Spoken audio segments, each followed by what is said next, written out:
오늘은 헌화 예배로 우리가 예배를 드리고 있습니다. 헌화 예배를 드리면서 우리에게 주신 모든 자녀들을 주님의 이름으로 축복하는 날입니다.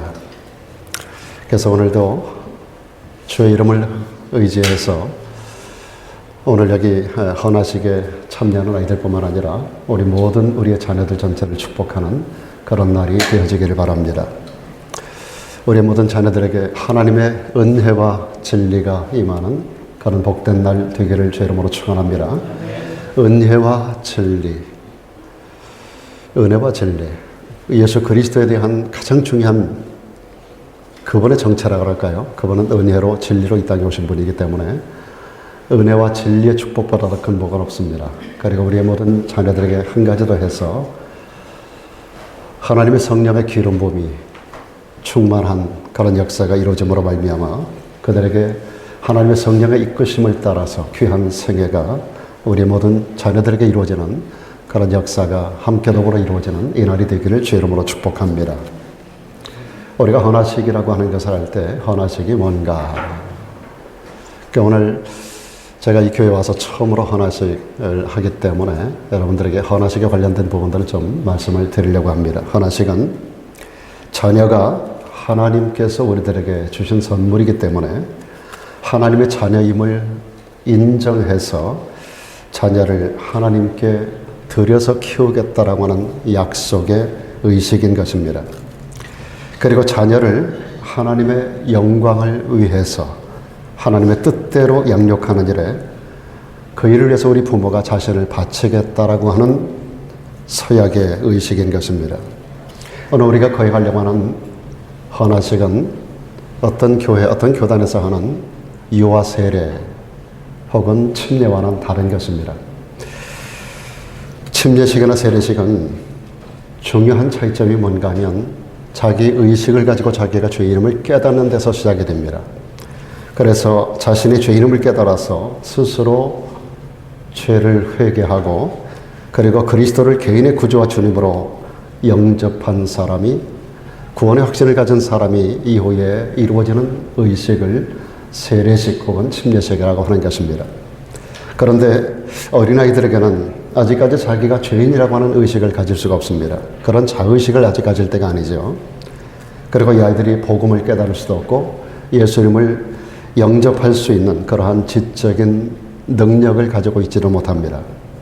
아직 자신이 죄인이며 예수님의 십자가의 구속의 피가 우리에게 구원을 준다라고 하는 이 놀라운 하나님의 은혜를 깨달아서 하나님 앞에 자신의 믿음을 고백할 수 있는 그런 능력도 아이들에게는 아직까지는 없습니다. 그러므로 어린아이들에게 침례를 준다든지 이와 세례를 준다든지 이러한 것들은 잘못된 교회 전통이고 잘못된 가르침인 것입니다. 그러나 우리가 하나님 앞에 헌화식을 하는 것은 대단히 성경적입니다. 헌화식은 아이의 믿음으로 하는 게 아니라 헌화식은 단지 부모님의 믿음으로 하나님께서 우리 가정에 허락하신 우리의 자녀를 하나님의 뜻대로 바로 키울 것을 다짐하는 그러한 예식인 것입니다. 하나님의 자녀로 키워야 될 책임이 부모님에게 있다라고 하는 거죠. 그리고 이 자녀를 위해서 기도할 책임이 우리 부모님들에게 있다라고 하는 것입니다. 자녀를 이 땅에 보내주신 하나님의 뜻대로 키우겠다라고 하는 부모님의 다짐을 하는 것이 이 헌화식의 가장 중요한 다짐인 것입니다. 여기서 헌화라고 하는 그 의미는 아이를 제물로 드린다든지 아이를 죄종으로 바친다든지 하는 그런 의미가 아닙니다. 이 베이비 데디케이션이라고 할 때 그 데디케이션의 의미가 무슨 이렇게 바치는 제물로 바치는 듯한 그런 의미를 가지고 있기 때문에 많은 사람들이 베이비 데디케이션이라고 할 때 좀 거부 반응을 가지는 사람이 없지 않아 있습니다. 이 베이비 데디케이션은 아이를 제물로 바친다는 개념이 아니에요. 그리고 이 아이를 하나님께 드린다라고 할 때 주의 종으로 꼭 드리겠다라고 서약하는 주의 종으로 이 아이를 바치겠다라고 서원하는 그러한 예식이 아니라고 하는 것을 우리가 알아야 합니다. 자녀의 생명이 하나님께로부터 주어진 선물이라고 하는 이 사상을 우리가 먼저 인정하는 데서 시작이 됩니다. 우리 모든 부모들은 자녀에 대한 청지기임을 깨달아야 하는 것입니다. 하나님께서 우리 가정을 사랑하시고 축복하셔서 우리 가정에 주실 수 있는 가장 큰 선물로 아이를 주셨다라고 하는, 그래서 아이는 하나님이 주신 가장 귀한 선물이라고 하는, 거기서부터 헌화식이 시작이 되는 겁니다. 그래서 자녀의 생애가 당연히 하나님께 속해야 된다라고 하는 것을 부모된 분들이 고백하는 것입니다. 대표적으로 성경에 하나님께 아이를 들여 키웠던 아이가 한나라고 하는 어머니에게서 나온 사무엘이라고 하는 아이입니다.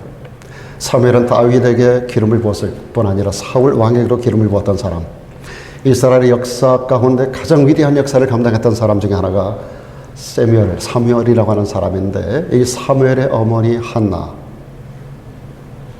이 한나가 사무엘이 젖을 뗄 때 하나님 앞에 이 아이를 드렸습니다. 그리고 오늘 본문 가운데로 보면 예수님도 어린아기셨을 때 그 육신의 부모들에 의해서 우리 하나님께 드려진 바 되는 이야기가 오늘 본문의 이야기입니다.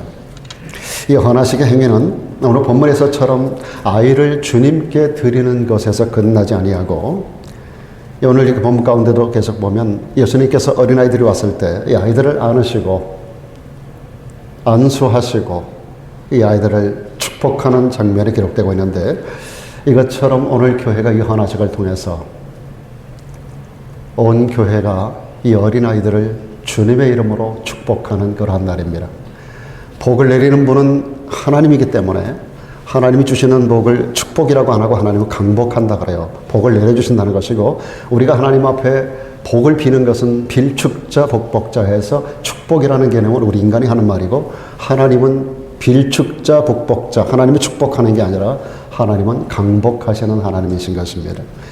그래서 이 아이의 일생을 온 교회, 우리가 주님의 이름으로 온 교회가, 물론 대표적인 의미로 주의 종들을 통해서 아이들에게 손을 얹고 예수님처럼 아이를 안고 안수하고 축복하는 의식을 합니다마는, 온 교회가, 이 아이는 이 가정만의 아이가 아니라 우리 모든 교회 모든 성도들에게 주신 축복된 선물임을 우리 모두가 인지하면서 이 아이를 위해서 우리 모두가 함께 축복하는 날인 것입니다. 좀 더 구체적으로 말하면 이 헌화식을 통해서 우리는 세 가지를 하는 것입니다. 첫째는 아이를 창조하시고 우리 가정에 허락해 주신 그런 하나님 앞에 감사를 드리는 것입니다.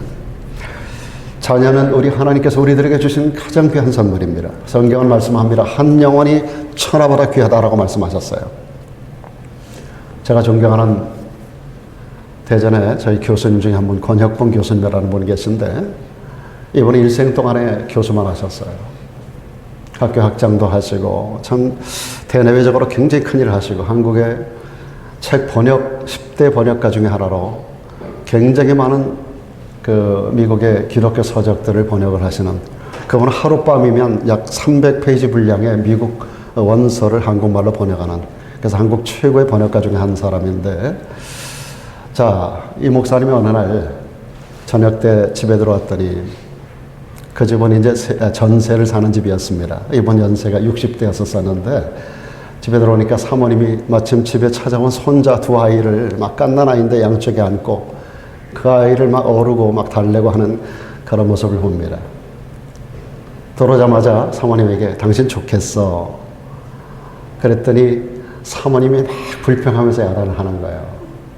우리가 이 나이 되도록 말이야. 당신 학장이면 뭐하고, 당신 평생 동안 교수면 뭐하고, 10대 번역가 중에 하나면 뭐하고, 외국에서 공부 그렇게 많이 하고, 박사면 뭐하고, 집도 한 칸 없이 60대가 된 그런 교수집에서 이 새빵살이를 살면서 말이야. 이 아이들을 이렇게 큰 집도 아니고, 이런 조그만 새빵살이에서 이렇게 아이들을 이렇게 키우면 되겠느냐라고.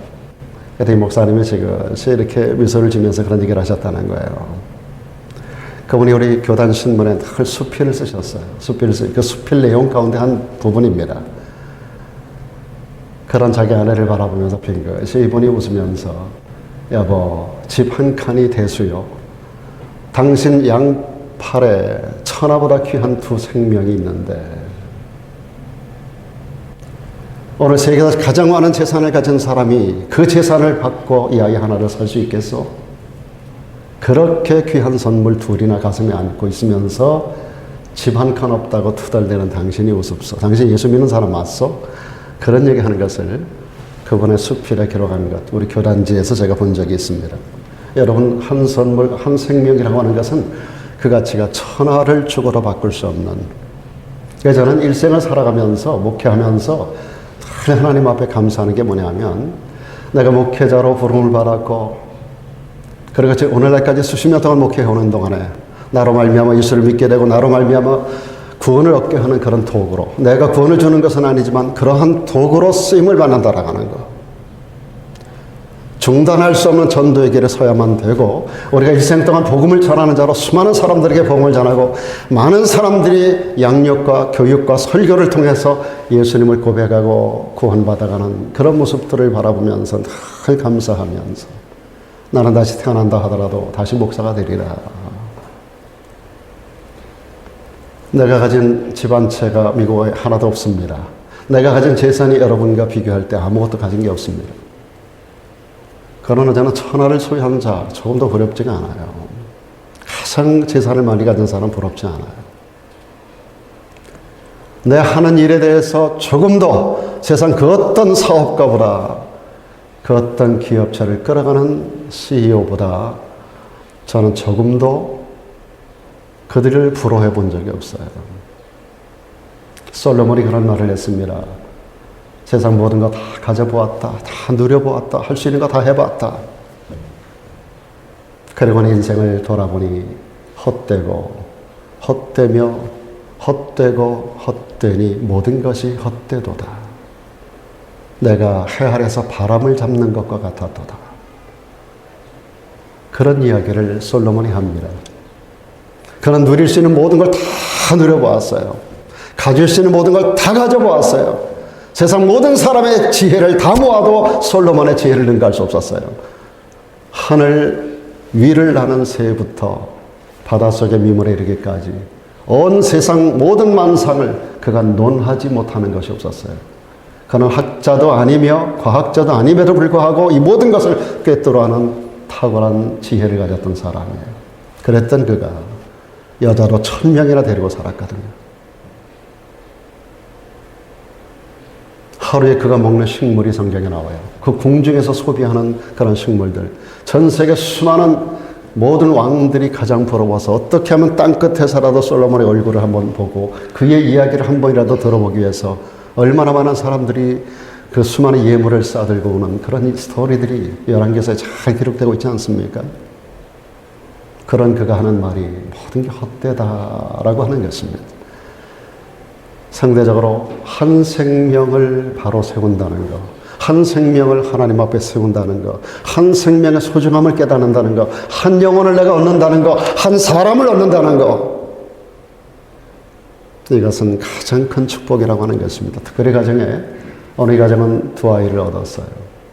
하나님께서 그런 큰 선물을 주신 거 감사하고 이날에 하나님께 영광을 돌리는 그런 날이 되기를 축복합니다. 그리고 이 하나씩을 통해서 두 번째 하는 일은 가정과 교회가 함께, 이 아이들의 양육은 가정에만 맡기는 게 아니라 교회가 함께 교훈하고 훈련하면서 구원의 체험과 성장을 도울 것을 엄숙히 하나님 앞에 서약하는 것입니다. 그리고 또 한 가지, 이 하나씩을 통해서 우리가 하는 것은 예수님께서 어린아이들을 안으시고 축복하신 사실을 기억하면서 우리 또한 예수님의 이름으로 하나님의 축복이, 하나님의 강복하시는 역사가 아이에게 임하기를 함께 우리가 복을 빌어주는 것입니다. 저는 매년마다 5월 가정의 달이 되면 제가 있던 워싱턴의 한 한국어 방송에서 늘 방송했던 이야기가 생각이 납니다. 당신이 모르는 사이에 당신의 자녀가 마약에 빠질 수 있고 갱단에 가입할 수 있고 옳지 못한 길을 걸을 수 있다는 사실을 기억하십시오. 오늘 당신의 가정의 자녀들에게 관심을 가져주십시오 라고 하는 방송입니다. 매년 5월이면 이 방송을 했습니다. 생방송을 통해서 모든 그 지역에 있었던 30만의 한인들에게 계속해서 5월달이 되면 우리 자녀들에게 관심을 가져달라고 방송했던 이야기가 잊혀지지가 않습니다. 교육과 범죄를 다루는 전문가들의 말에 따르면 되게 많은 부모님들이 세상에 어떤 아이가 어떤 무서운 일을 저지르고 어떤 흉악한 일을 저질렀다라고 할 때 세상 모든 아이가 다 그 짓을 해도 내 자식은 안 그럴 거라고 믿는다는 거예요. 내 자식만은 안 그럴 것이다. 여러분도 그렇게 생각하십니까? 여러분의 자녀들은 안녕합니까? 건강합니까? 육체의 건강을 묻는 게 아닙니다. 과연 여러분의 자녀들은 영적으로 건강하며 정신적으로 바로 되어 있으며 인생의 반듯한 길을 걸어가고 있습니까? 그가 하나님과의 관계 안에 있습니까? 그의 믿음의 선한 행진이 그들에게 있습니까? 정말 여러분의 자녀들이나 손자들은 얼마나 건강하고 얼마나 하나님 보시기에 아름답고 얼마나 사람들에게 선한 영향력을 나타내며 그런 모습으로 자랐거나 자라나고 있다고 여러분들이 생각하고 계십니까? 어쩌면 좋지 못한 일들을 일으키는 데 있어서 나쁜 아이들, 그런 가운데 내 아이는 절대로 있을 수 없어.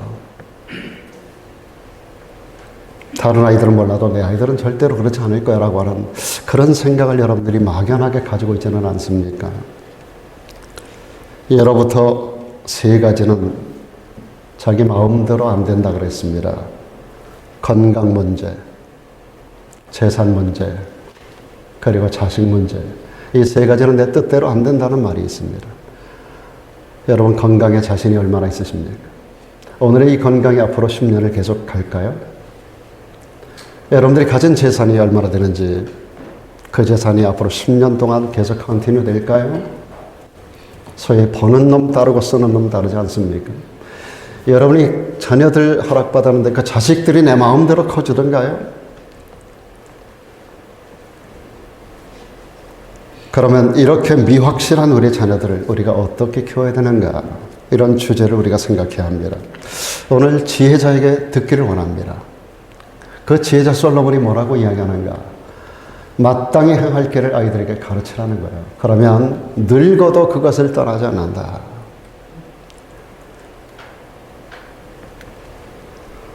일곱 살 이전까지 부모님들이 아이들을 가르치는 일에 전념하면 그 이후에 아이들이 부모님의 가르침에서 이탈하는 아이들이 거의 나오지 않는다는 말을 합니다.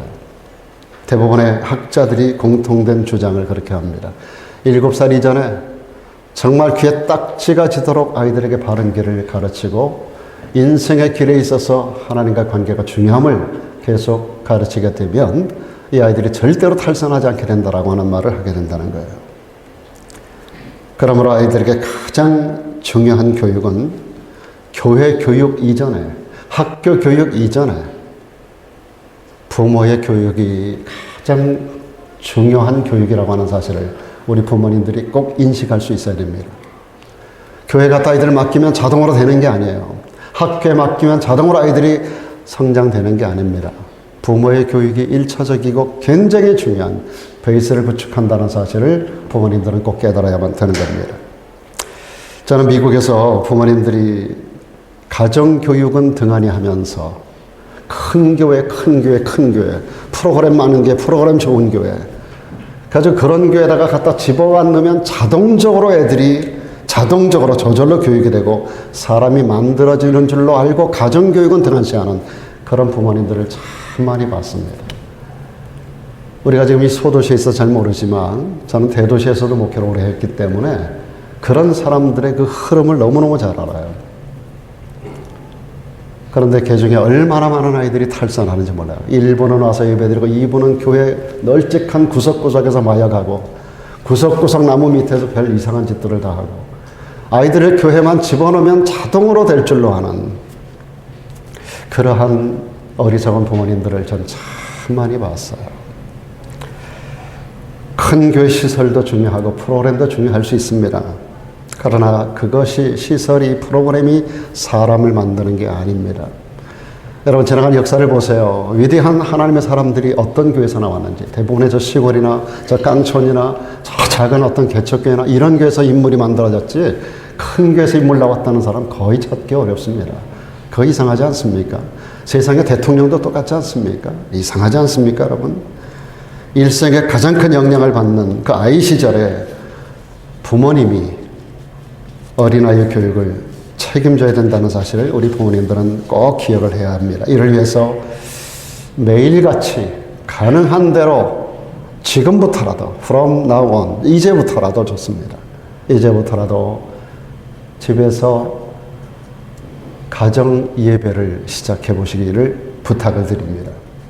가정 예배는 단지 예배만을 드리는 게 아닙니다. 가정 예배는 단지 아빠만 인도하는 것도 아닙니다. 아이들도 돌아가면서 인도할 수 있습니다. 그래서 돌아가면서 로테이션으로 오늘은 엄마, 오늘은 아빠, 오늘은 뭐 형, 동생 뭐 이래가지고 돌아가면서 어린 아이들도 할 수 있어요. 어려서부터 이 가정 예배가 아이들에게 습관이 될 수 있도록 할 수만 있다면 여러분 자녀들에게 소망을 가진 부모일 것입니다. 여러분 가정 예배는 돌아 앉아서 단지 하나님 앞에 찬송 부르고 성경 읽고 뭐 성경 깨달은 걸 이야기하는 그러한 예배로만 생각하면 안 됩니다. 가정 예배는 달라요. 그런 것을 포함하는 거지만 그게 다가 아니라고요.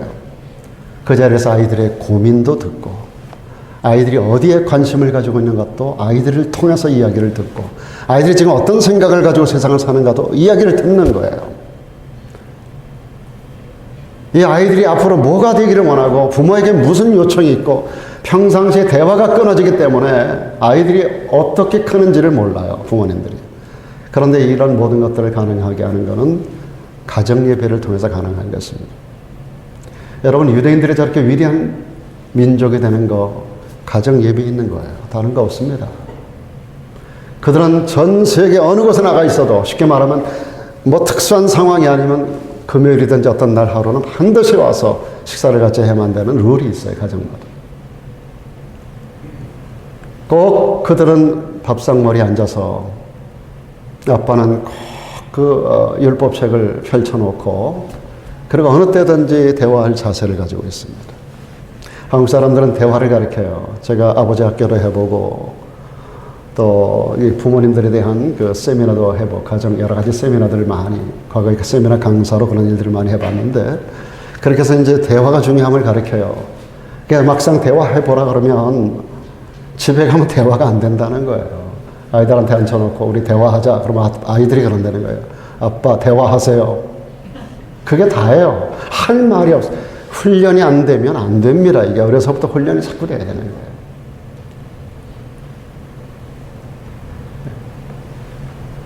옛날에 그 개그 콘서트에 그런 거 있었죠. 대화가 필요해. 뭐 그런 거 있었죠.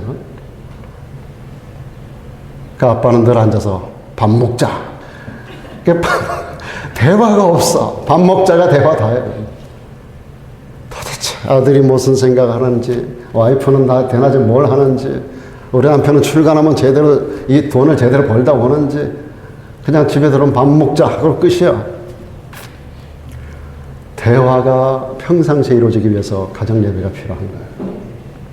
예배를 드리다 보면 평상시 우리의 생각을 뛰어넘는 하나님의 지혜가 그 인생을 인도해가고 가정을 끌어가게 되어 있어요.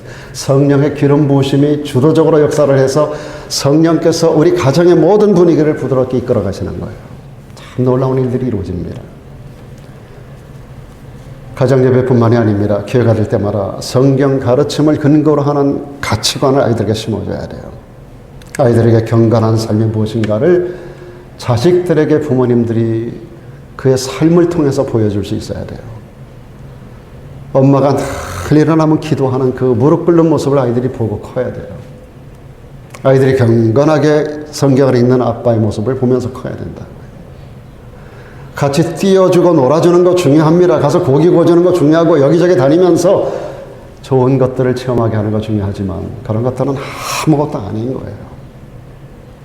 평상시에 엄마 아빠가 경건의 삶을 통해서 아이들이 눈을 뜨면 아빠는 저렇게 하시는 분이야, 엄마는 이렇게 하는 분이 하는 걸 보여줘야 돼요. 그리고 교회에 아이들이 오면 저거 아빠가 망치질한 거야, 저거 아빠가 페인팅한 거야, 이런 모습들을 아이들이 보고 어려서부터 크는 것이 얼마나 중요한 일인지 몰라요. 엄마 아빠의 이 봉사의 활동이 아이들에게 눈으로 보여지는 것이 굉장히 중요하다고 하는 것입니다. 그래서 신명기 6장에서 우리 하나님께서 말씀하십니다. 네 자녀에게 부지런히 가르쳐라. 부지런히 가르쳐라. 어떻게? 집에 앉았을 때뿐만 아니라 길을 행할 때도 가르쳐라. 누웠을 때든지 일어날 때든지 이 말씀을 강론하라 그랬습니다. 미국에서 지난 100년 동안의 통계를 보면 미국 내 영향력 있는 독실한 그리스도인의 85%가 14살 이전에 예수 그리스도를 구주와 주님으로 영접했다라는 통계가 있습니다. 14살 이전에. 어떤 통계를 보면 4살부터 가능하다고 그래요.